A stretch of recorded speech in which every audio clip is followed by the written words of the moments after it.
In today's episode, let's talk about summaries. Specifically, let's talk about Google's new AI summaries. People have had a lot to say about this, about the new AI answers in Google, and understandably so. It can be a bit off-putting.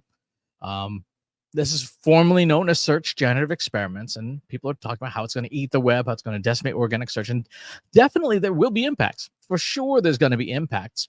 Certainly for informational queries, that's definitely going to be the case, where unbranded search is going to be substantially negatively impacted by this. But this is not new, right? This is not a surprise. Google has been telegraphing this with search generative experiments for at least half a year now. Bing and Perplexity have been doing this for considerably longer. So this is not new.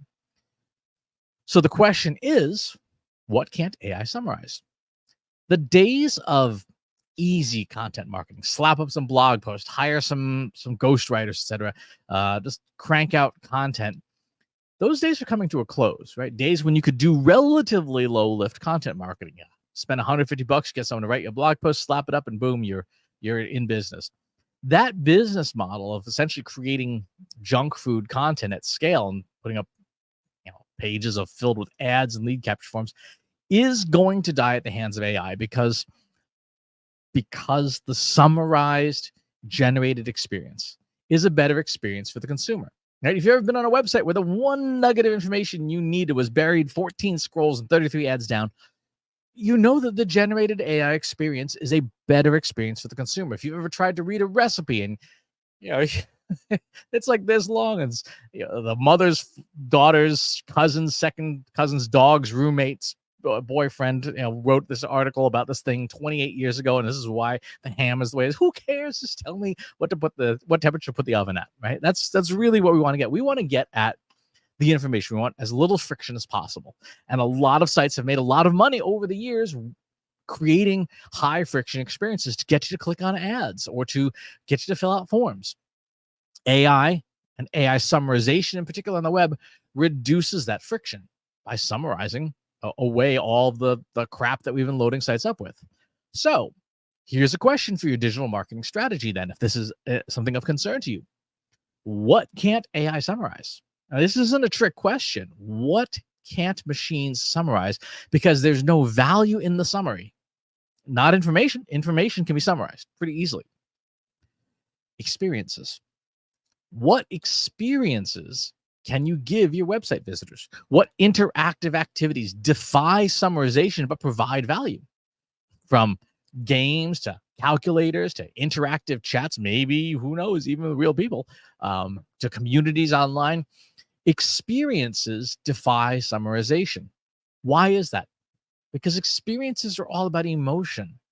A summary is about information.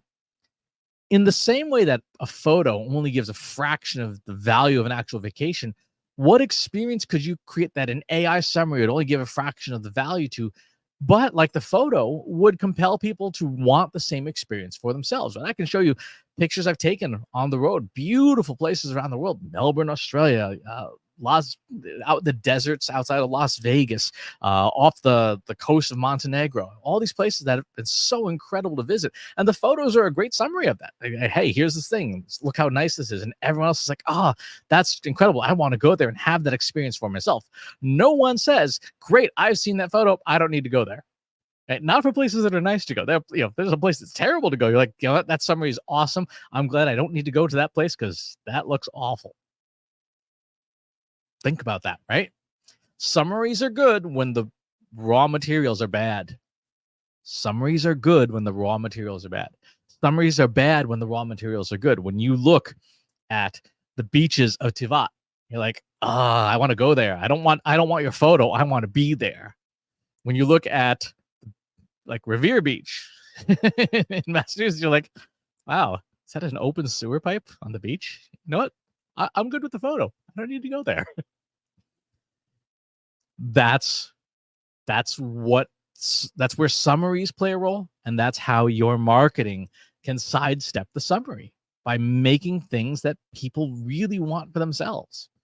High frequency, low effort content marketing is toast in an AI summary world because it's too easy to make a summary that's better than the original content.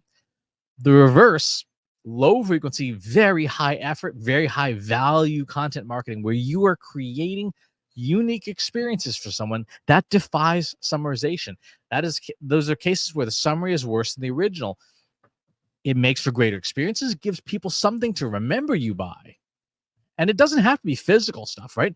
You remember your favorite video game or that one show that you binge watch a dozen times over and you keep watching over and over and over again on that streaming service because it provides that emotional comfort. And no amount of summarization is worth even just watching that same thing, that same comfort show over and over again, right? You remember the interactive calculator that gave you the right answer about how much your mortgage would actually cost you, and everyone else was just providing confusion. You remember the conversations that you had in an online community that enriched you, that professionally or personally made you feel better, that made you maybe even met a significant other in that community, right?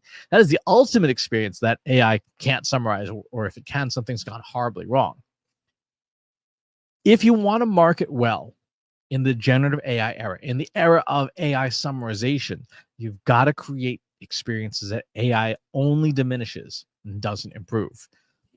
Like the photo, if the photo's better than the original, it's no good.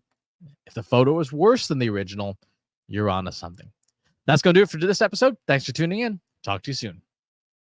If you enjoyed this video, please hit the like button. Subscribe to my channel if you haven't already. And if you want to know when new videos are available, hit the bell button to be notified as soon as new content is live.